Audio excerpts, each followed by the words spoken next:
আসসালামু আলাইকুম। আমি মোহাম্মদ রাব্বি হাসান নয়ন। আমি পড়াশোনা করছি ঢাকা ডেন্টাল কলেজে।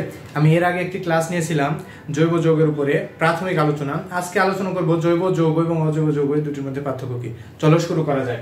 জৈব যৌগ এবং জৈব যৌগের মধ্যে পার্থক্য হচ্ছে, সর্বপ্রথম মেন যেটা পার্থক্য, জৈব যৌগের যে বিন্যাসটা রয়েছে, জৈব যৌগের মানে জৈব যৌগের যে গঠন বিন্যাস, এটা হবে CH। জৈব যৌগের যে গঠন বিন্যাস এটা হবে CH plus X ponds, CH plus X ponds. অর্থাৎ এখানে দেখো তোমরা, CH বলতে আমি বোঝাইছি যে CH মানে কার্বন প্লাস হাইড্রোজেন। CH এটা হচ্ছে কার্বন প্লাস হাইড্রোজেন। X মানে হ্যালোজেন, X মানে হ্যালোজেন, এটা হচ্ছে ফসফরাস, অক্সিজেন, নাইট্রোজেন, সালফার। অর্থাৎ এগুলো যুক্ত থাকবে কার্বন ও হাইড্রোজেনের সাথে। কার্বন এবং হাইড্রোজেন মানে হাইড্রোকার্বন, আর হাইড্রোকার্বনের সাথে যদি X পন্স অর্থাৎ halogen, phosphorus, oxygen, nitrogen, sulphur এগুলো যুক্ত থাকে, তাহলে হাইড্রোকার্বনের জাতক। তবে হাইড্রোকার্বন ও হাইড্রোকার্বনের জাতক মিলে হবে হচ্ছে এই জৈব যৌগ। যেমন শুধু কার্বন এবং হাইড্রোজেন দিয়ে আমরা যদি দেখাই, তাহলে মিথেন CH4 আমরা মিথেন দেখাতে পারবো, মিথেন, ইথেন, প্রোপেন, বিউটেন, অর্থাৎ অনেকগুলো রয়েছে। আবার আমরা যদি যে হ্যালোজেন দিয়ে দেখাতে চাই, তাহলে methyl chloride CH3Cl, methyl chloride, methyl fluoride, methyl bromide এগুলো। আবার এই যে নাইট্রোজেন দিয়ে অ্যামিন রয়েছে, বিভিন্ন এই যে অ্যামিনগুলো রয়েছে, এগুলো হচ্ছে জৈব যৌগ। যেমন যদি আমরা বলি মিথাইল অ্যামিন, তাহলে CH3NH2 যেটা, এটা হচ্ছে মিথাইল অ্যামিন। এরপরে সালফার দিয়ে রয়েছে সালফোনিক অ্যাসিড ইত্যাদি রয়েছে। অর্থাৎ জৈব যৌগের যে গঠন বিন্যাস, জৈব যৌগের গঠন বিন্যাসে আমরা দেখতে পাই যে এখানে CH প্লাস X পন্স থাকবে। কার্বন হাইড্রোজেন, অর্থাৎ হাইড্রোকার্বনের সাথে হ্যালোজেন, ফসফরাস, অক্সিজেন, নাইট্রোজেন এবং সালফার যুক্ত থাকবে।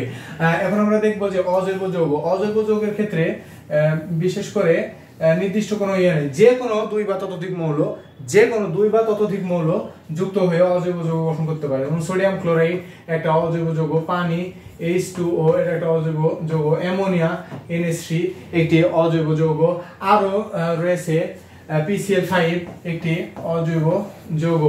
অর্থাৎ অজৈব যৌগ যে কোনো দুই বা ততোধিক মৌল যুক্ত হয়ে অজৈব যৌগ গঠন করতে পারে। এরপরে যেটা মেন পার্থক্য, সেটা হচ্ছে 2 নম্বরে জৈব যৌগ এবং অজৈব যৌগের, জৈব যৌগ এবং অজৈব যৌগের মধ্যে মেন যেটা পার্থক্য, সেটা হচ্ছে যে সংখ্যার দিক থেকে জৈব যৌগের সংখ্যা কিন্তু অনেক বেশি, 80 লক্ষেরও উপরে জৈব যৌগের সংখ্যা অনেক বেশি, 80 লাখ, গ্রেটার দেন 80 লাখ। আর অজৈব যৌগের সংখ্যা কিন্তু খুবই কম। অজৈব যৌগের সংখ্যা 1 লাখ এরও কিন্তু কম, 1 লাখ এরও কম। অর্থাৎ এর জৈব যৌগের সংখ্যা বৃদ্ধির কারণ রয়েছে কয়েকটি। তার মধ্যে সবচেয়ে গুরুত্বপূর্ণ কারণ হচ্ছে ক্যাটিনেশন ধর্ম, অর্থাৎ শিকল তৈরি করে। এই জৈব যৌগ একের পর এক যুক্ত হতে হতে এদের সংখ্যাটা বৃদ্ধি পায়। এরপরে রয়েছে 3 নম্বর যে কারণ রয়েছে, পার্থক্য রয়েছে, সেটা হচ্ছে জৈব যৌগের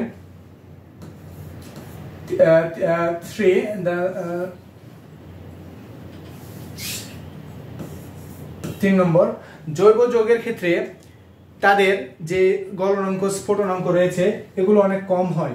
গলনাঙ্ক, স্ফুটনাঙ্ক কম হয়, আর অজৈব যৌগের ক্ষেত্রে গলনাঙ্ক, স্ফুটনাঙ্ক বেশি হয়। এটা আমরা যেমন ইথানল রয়েছে, মিথানল যেটা CH3OH, এই CH3OH মিথানলের স্ফুটনাঙ্ক হচ্ছে মাত্র 65 ডিগ্রি সেলসিয়াস মাত্র। অন্যদিকে সোডিয়াম ক্লোরাইড যেটা একটি অজৈব যৌগ, এর স্ফুটনাঙ্ক কিন্তু 801 ডিগ্রি সেলসিয়াস প্রায়। এর স্ফুটনাঙ্ক 801 ডিগ্রি, এর গলনাঙ্ক সোডিয়াম ক্লোরাইড কঠিন পদার্থের গলনাঙ্ক হচ্ছে 801 ডিগ্রি সেলসিয়াস। অর্থাৎ জৈব যৌগের কম এবং অজৈব যৌগের বেশি হয়।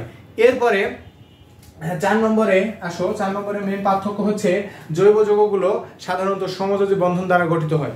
জৈব যৌগগুলো সমযোজী, এখানে আয়নিক বা অন্যান্য বন্ধনগুলো থাকে না, শুধুমাত্র সমযোজী বন্ধন থাকে।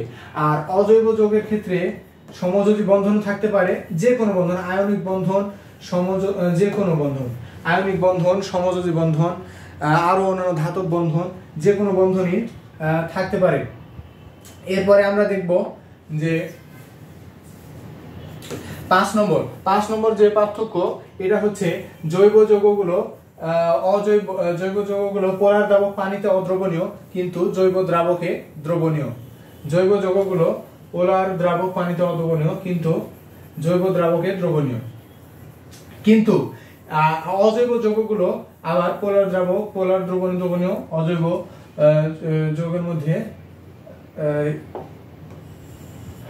যেমন এটা হচ্ছে 4 নম্বর পার্থক্য, যে জৈব যৌগগুলো পোলার দ্রাবক পানিতে অদ্রবণীয় কিন্তু অজৈব যেগুলো দ্রাবক রয়েছে যেমন বেনজিন, ইথার, এগুলোতে দ্রবণীয়। কিন্তু যেগুলোতে হাইড্রক্সিল মূলক যুক্ত আছে, OH মূলক যুক্ত আছে, যেমন চিনি, গ্লুকোজ, এগুলো কিন্তু আবার পানিতে দ্রবণীয়।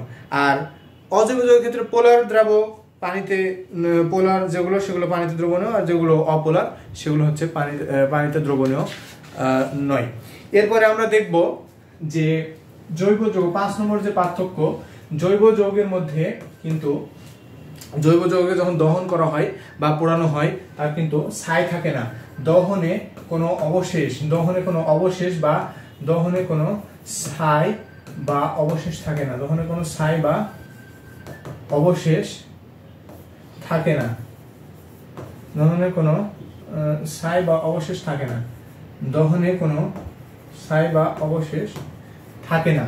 আর এটার ক্ষেত্রে অজৈব যৌগের ক্ষেত্রে দহনে ছাই বা অবশেষ থাকে, দহনের পর ছাই বা অবশেষ থাকে।